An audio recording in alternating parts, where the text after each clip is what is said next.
Ayan, ito na nga yung mga bagong order natin ng mga halaman. Kasi kahapon dumating ang China plant sa farm.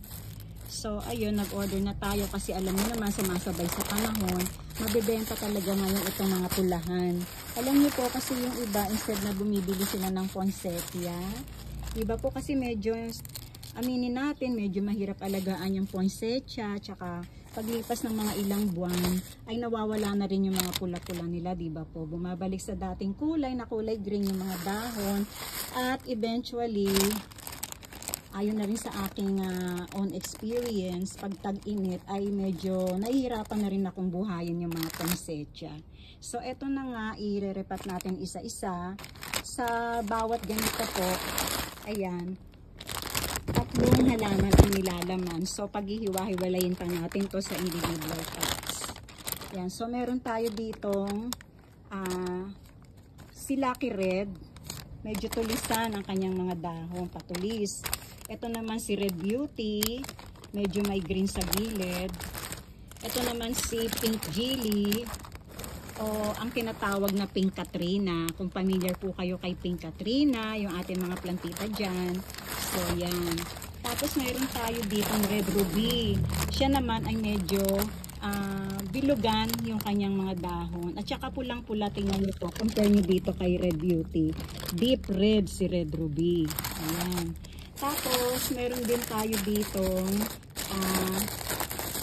anong tawag dito? Labas pa muna. Si Red Diamond.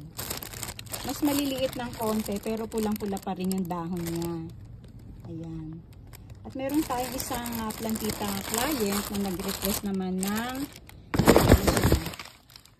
white aglonema. Siya naman ay si Super White. Ayan po. Meron ako natanong dito. Ay, pakita ko na rin sa inyo. Ito po ay si White Congo. Isang uri po ito ng philodendron plant. Ayan.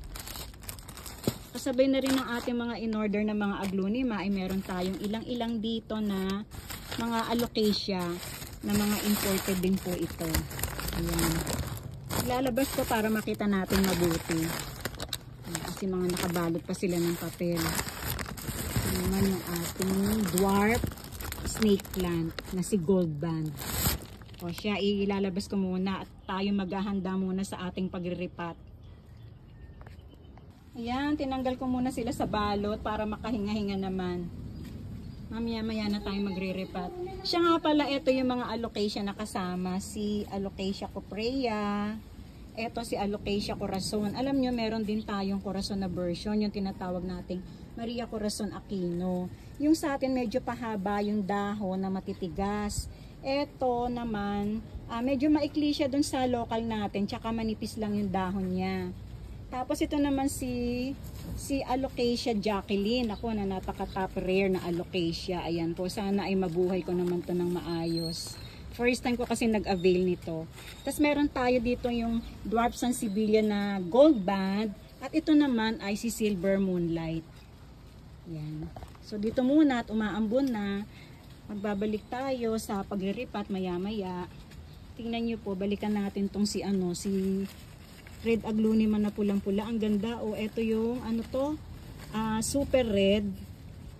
Ito pa yung isang maganda, si Red Ruby. Nagkakahawig sila, no? Ayan.